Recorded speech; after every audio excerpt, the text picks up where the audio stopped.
പേരെയാണ്. കാരണം നമുക്കൊരു ഒരു കുടുംബത്തിലും ഉണ്ടാകാൻ പാടില്ലാത്തൊരു ദുരന്തമാണ് ഈ കുടുംബത്തിലുണ്ടായത്. 3 പേരെയാണ്, 2 പേരെ നഷ്ടപ്പെട്ടു, ഒരാളെ കാണാതായി. എന്തു പറഞ്ഞ് ആശ്വസിപ്പിക്കണമെന്ന് പോലും അറിയാൻ പറ്റാത്ത സ്ഥിതിയിലാണ് നമ്മൾ ചെയ്തത്. അവരെ കാണാതായ ആൾക്ക് വേണ്ടിയിട്ടുള്ള തിരച്ചിൽ ഇപ്പോഴും തുടരുകയാണ്. ഒരു കാലത്തും നടത്താത്ത രീതിയിലാണ് ആൾ നഷ്ടപ്പെട്ടിട്ടും ഇത്രയും ദിവസമായിട്ട് തിരച്ചിൽ നടത്തുന്നത്. ചില പ്രതികൂലമായ കാലാവസ്ഥയുടെ സമയത്തും മാത്രമാണ് നടക്കാറുള്ളത്.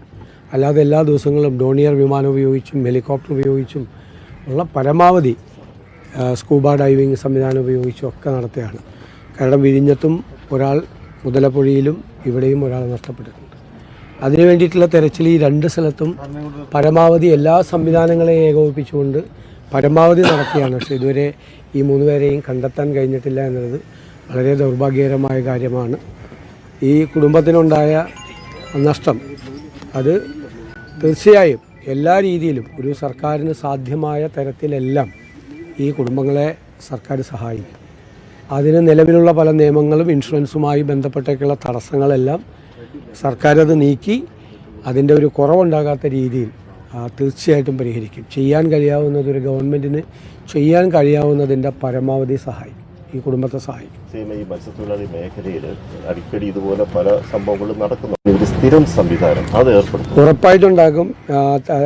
ഇപ്പോൾ തന്നെ അടിയന്തരമായി ചെയ്യേണ്ട താൽക്കാലികമായ സംവിധാനം ഉണ്ടാക്കും, പെർമനൻ്റ് ആയിട്ടുള്ളൊരു സംവിധാനം ഉണ്ടാക്കും.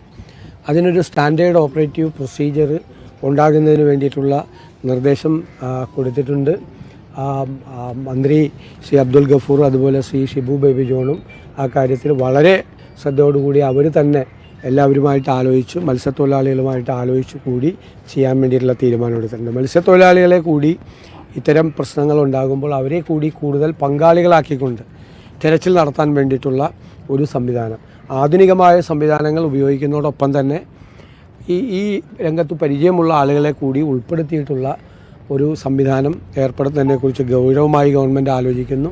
വളരെ പെട്ടെന്ന് തന്നെ അതിനുള്ളൊരു പ്രത്യേകമായൊരു സംവിധാനം, ഒരു സ്റ്റാൻഡേർഡ് പ്രൊസീജിയർ ഉണ്ടാക്കും. തീർച്ചയായിട്ടും തുടക്കത്തിൽ തന്നെ ഡേ 1 മുതൽ തന്നെ വെളുപ്പാങ്കാലത്ത് ആദ്യം എത്തിയത് മന്ത്രി ശ്രീ ഷിബു ബേബി ജോണാണ്. അപ്പം മുതലുള്ള ആ തെരച്ചിൽ ആരംഭിച്ചതാണ്, പല രീതിയിലുള്ള തെരച്ചിൽ ആരംഭിച്ചതാണ്.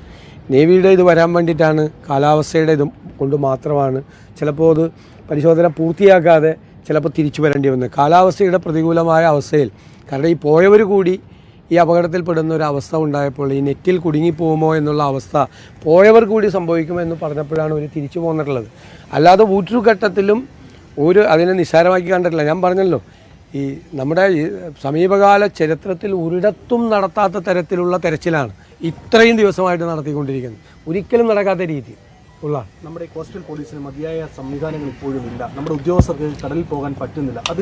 അതിനുള്ള പരിഹാരം തീർച്ചയായിട്ടും ഉണ്ടാക്കുന്നതിനെക്കുറിച്ച് ഞാൻ പറഞ്ഞല്ലോ, ഒരു സ്റ്റാൻഡേർഡ് ഓപ്പറേറ്റീവ് പ്രൊസീജിയർ ഉണ്ടാകുമ്പോൾ കോസ്റ്റ് ഗാർഡിനെ സംബന്ധിച്ച്, കോസ്റ്റൽ പോലീസിനെ സംബന്ധിച്ച് കുറേ കൂടി എക്യുപ്പ് ചെയ്യാൻ വേണ്ടിയിട്ടുള്ള, അതാണ് ഞാൻ പറഞ്ഞത്, പ്രാദേശികമായിട്ടുള്ള മത്സ്യത്തൊഴിലാളികളായിട്ടുള്ള ആളുകളെ, പരിചയസമ്പന്നരായ ആളുകളെ കൂടി ഉൾപ്പെടുത്തിക്കൊണ്ടുള്ളൊരു സംവിധാനത്തെക്കുറിച്ചാണ് ഗവൺമെൻറ് ഗൗരവതരമായിട്ടും ആലോചിക്കുന്നത്. അവർക്ക് വേണ്ട അടിയന്തരമായ മറ്റ് കാര്യങ്ങൾ കൂടി എത്രയും പെട്ടെന്ന് ഏർപ്പെടുത്തും.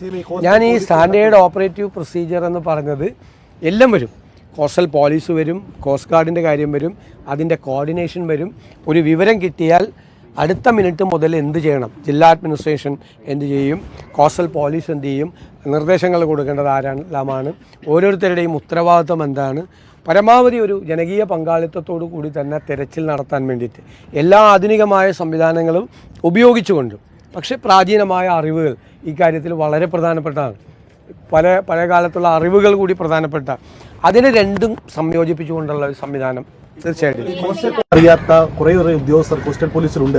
അത് അവരുടെ പ്രശ്നമല്ല. പക്ഷേ നമ്മൾ ഈ സംവിധാനം വഴി തിരഞ്ഞെടുക്കപ്പെട്ട് PSC വഴി തിരഞ്ഞെടുക്കുമ്പോൾ വർഷങ്ങളായിട്ടുള്ള ഒരു സംവിധാനം. ഞാൻ അതുകൊണ്ടാണ് പ്രാചീനമായ അറിവിനെ കൂടി അതുമായിട്ട് സംയോജിപ്പിച്ച് മത്സ്യത്തൊഴിലാളികളുടെ ഒരു പങ്കാളിത്തം കൂടി അതിലുണ്ടാകുന്ന രീതിയിൽ ഞങ്ങളതിനെ പരിഷ്കരിക്കാനാണ് ആഗ്രഹിക്കുന്നത്. താങ്കൾ പറഞ്ഞ ഒരു കാര്യം വളരെ പ്രധാനപ്പെട്ട ഒരു പരാതിയായി ഇതിനു മുൻപ് ഉയർന്നു വന്നിട്ടുള്ള ഒരു വിഷയമാണ്. അപ്പോൾ അത് ഇനി അത് നമുക്ക് ആവർത്തിക്കാൻ പാടില്ല. അത് ഗൗരവതരമായി നമ്മളത് പരിശോധിച്ച് അതിനുള്ള നടപടികൾ സ്വീകരിക്കും. മുഖ്യമന്ത്രിയും അതുപോലെ തന്നെ കുടുംബാംഗങ്ങളെ കാണുന്നുണ്ട്. പക്ഷെ അപ്പോഴും വിഴിഞ്ഞത്തെ കാണാതായ മത്സ്യത്തൊഴിലാളിയുടെ കുടുംബം മുഖ്യമന്ത്രി മാപ്പ് പറയണമെന്നാണ് ഇപ്പോൾ ആവശ്യം. ഞാൻ അതെല്ലാം അവരുടെ വികാരം നമ്മൾ ഉൾക്കൊള്ളുന്നു. കുടുംബത്തിൽ നിന്നൊരാളെ നഷ്ടപ്പെട്ടു കഴിഞ്ഞാൽ ഉണ്ടാവും. അവർക്ക് ആരോട് പ്രതിഷേധിക്കാൻ പറ്റും? അവിടെ നിൽക്കുന്നവരോട് പ്രതിഷേധിക്കാൻ പറ്റില്ലല്ലോ. ഭരണകൂടത്തോടല്ലേ പ്രതിഷേധിക്കാൻ പറ്റുള്ളൂ. അവരുടെ സങ്കടം പങ്കുവയ്ക്കാൻ പറ്റുള്ളൂ. അതൊക്കെ ആ അർത്ഥത്തിലാണ് എടുക്കുന്നത്. അല്ലാതെ അവരെ ശത്രുക്കളായിട്ട് കാണുമല്ല. കുടുംബത്തിൽ ഒരാളെ നഷ്ടപ്പെട്ടു കഴിഞ്ഞാൽ ചിലപ്പോൾ ദേഷ്യം വരും, അമർഷം ഉണ്ടാവും, പ്രതിഷേധം ഉണ്ടാവും. അത് ഭരണകൂടത്തോടാണ്. ഇപ്പോൾ മുഖ്യമന്ത്രി ഭരണകൂടത്തെ പ്രതിദാനം ചെയ്ത് നിൽക്കുന്ന ഒരാളാണ്. മുഖ്യമന്ത്രിയല്ലേ വിമർശിക്കേണ്ടത്. ഒരു തെറ്റും ഞാൻ ആ കാര്യത്തിൽ കാണുന്നില്ല. പക്ഷെ അവർ ഓരോ പ്രാവശ്യം വിമർശിക്കുമ്പോഴും അതേ ഉത്തരവാദിത്വത്തോടു കൂടി നമ്മളിത് ചെയ്തിട്ടുണ്ട് എന്നുള്ളൊരു ആശ്വാസം ഞങ്ങൾക്കുണ്ട്. എങ്ങനെ നമ്മളെ കൊണ്ട് ചെയ്യാൻ കഴിയാവുന്നത്ര. ഇത് പോരാ, അതാണ്, ഇത് പോരാ. ഞങ്ങളെല്ലാം എല്ലാ ദിവസവും 2-3 മണിക്കൂർ ഇടവിട്ട് ഈ കാര്യങ്ങൾ വിലയിരുത്തിക്കൊണ്ടിരിക്കുകയാണ്. ബഹുമാനപ്പെട്ട മന്ത്രി ഷിബു ബേബി ജോൺ ഇക്കാര്യത്തിൽ ആദ്യാവസാനം വലിയ ഇവിടുത്തെ കാര്യം മാത്രമല്ല, ഈ സംസ്ഥാനത്ത് വിഴിഞ്ഞത്തെ കാര്യത്തിലും മുതലപ്പുഴയിലെ കാര്യത്തിലും ഒക്കെ വലിയ താല്പര്യത്തോടു കൂടി ഇടപെടും. ഞങ്ങളിത് നിരന്തരമായി ബന്ധപ്പെട്ടുകൊണ്ട് ഇതിൽ വരുത്തേണ്ട അടിസ്ഥാനപരമായി നിങ്ങളിപ്പോൾ ഇവിടെ പറഞ്ഞു ചില കാര്യങ്ങൾ ഗൗരവമുള്ള കാര്യമാണ് പറഞ്ഞത്. അതുൾപ്പെടെയുള്ള കാര്യങ്ങൾ ഉൾപ്പെടുത്തിക്കൊണ്ട് നല്ല മാറ്റം വരുത്തും. വീട്ടായിട്ടും നമുക്ക് പോകാമെന്ന് എല്ലായിടത്തും. ഇപ്പോൾ അവിടെ നമ്മുടെ മന്ത്രി CP ജോൺ പോയി, ശ്രീ ഷിബു ബേബി ജോൺ പോയി, അവിടെ എല്ലാവരും പോയി. നമുക്ക് പോകുന്നതിലൊന്നും ഒരു എന്താ ബുദ്ധിമുട്ട്. ഞാൻ അവരുമായിട്ട് ഫോണിൽ വിളിച്ച് സംസാരിച്ചിരുന്നു. അവർ പറയുകയും ചെയ്തു എൻ്റെ അടുത്ത് എന്തുകൊണ്ടാണ് അവരങ്ങനെ പറയാനുള്ള സാഹചര്യം. സ്വാഭാവികമാണ്. അതുകൊണ്ടൊന്നും അവർ ശത്രുവായിട്ട് കാണാം.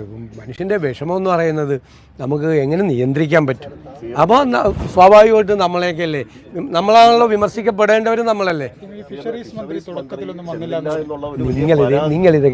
നിങ്ങളിതെല്ലാം പഴയ കാര്യങ്ങളൊക്കെ പരിശോധിക്കുക. എല്ലാ കാലഘട്ടങ്ങളിലും എല്ലാം ഞാൻ ചെയ്യട്ടെ, എല്ലാ സ്ഥലത്തും ആളുകൾ കാണാതായ സ്ഥലങ്ങളിലെല്ലാം നമ്മൾ ചെയ്തത്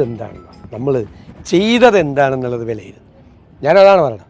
ഒരു കാലത്തും ചെയ്യാത്ത തരത്തിലുള്ള ശ്രദ്ധ ചെലുത്തിയിട്ടാണ് അക്കാര്യത്തിൽ ജില്ലാ ഭരണകൂടവും ജില്ലാ കളക്ടറേയും ഉൾപ്പെടെയുള്ള ആളുകളുടെ ഞാൻ അക്കാര്യത്തിൽ അവർ എല്ലാം പൂർണ്ണമായി ഇതിൽ ഏകീകരിച്ചുകൊണ്ട് ഏകാഗ്രത പുലർത്തിക്കൊണ്ട് അത് ചെയ്തു. പിന്നെ നമുക്ക് ഇത്തരം കാര്യങ്ങളുണ്ടാകുമ്പോൾ അവിടെ എത്തിയിൽ ചില നമുക്ക് പറയാം, അതല്ലല്ലോ വേണ്ടത്.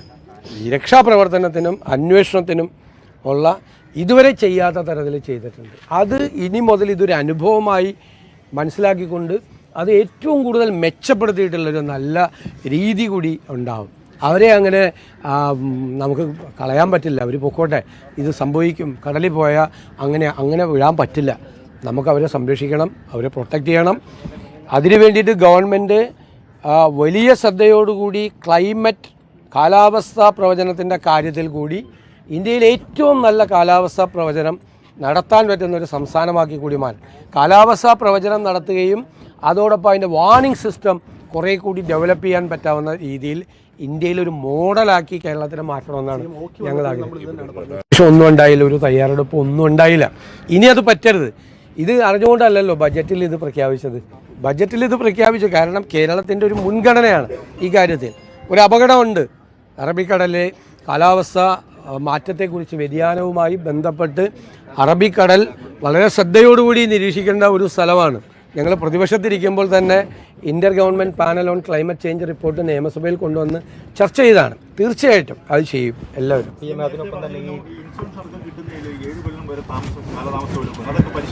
ഉറപ്പായിട്ട് പരിഷ്കരിക്കും. അതെല്ലാം കാരണം ആ കുടുംബങ്ങളെ സഹായിക്കുകയാണ്. അതിന് വർഷങ്ങളായി നിലനിൽക്കുന്ന ഒരു നമുക്ക് കേൾക്കുമ്പോൾ തന്നെ നമുക്കൊരു ഒരു പ്രസക്തിയില്ലാത്ത കാര്യങ്ങളുണ്ടെങ്കിൽ അതെല്ലാം പരിഹരിക്കും ഉടൻ തന്നെ. ഈ കാര്യത്തിൽ തന്നെ അതിൻ്റെ നടപടികളുണ്ടാവും ഉറപ്പായിട്ടും. ഈ തീരം കിലോമീറ്ററുകളോളം കടലെടുക്കുന്ന ഒരു സാഹചര്യം ഇപ്പോൾ നിലനിൽക്കുന്നുണ്ട് കാലാവസ്ഥ കെടുത്ത സമയത്ത്. അതെല്ലാ കാലവും സംഭവിക്കുന്നതാണ്. പക്ഷെ അതിലൊരു പരിഹാരം ഉണ്ടാവുന്നില്ല.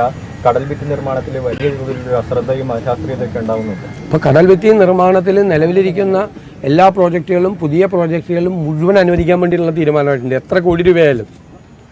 തീരശോഷണം നേരത്തെ പറഞ്ഞ കാലാവസ്ഥ വ്യതിയാനത്തിൻ്റെ ഭാഗമായിട്ട് കേരളത്തിൽ അതിഭയങ്കരമായ തീരശോഷണം നടക്കുന്നുണ്ട്. തെക്ക് മുതൽ വടക്കേ അറ്റം വരെ നടക്കുന്നുണ്ട്. ഞാൻ പ്രതിപക്ഷ നേതാവായിരിക്കുമ്പോൾ തന്നെ 10-20 ഈ കടലോരങ്ങളിൽ സന്ദർശിച്ചിട്ടുള്ളതാണ്. അപകടകരമായ രീതിയിൽ നിയമസഭയിൽ പറഞ്ഞിട്ടുമുണ്ട്, അപകടകരമായ രീതിയിൽ തീരശോഷണം നടക്കുന്നുണ്ട്. തീരപ്രദേശത്ത് ഇപ്പോൾ നമ്മളൊരു വീട് കാണുമ്പോൾ അടുത്ത മൺസൂണിൽ ചിലപ്പോൾ ആ വീടില്ല, നല്ല സ്ഥിതിയൊക്കെ ഉണ്ട്. അപ്പോൾ അതനുസരിച്ചിട്ടുള്ള കാര്യങ്ങളെല്ലാം തീർച്ചയായിട്ടും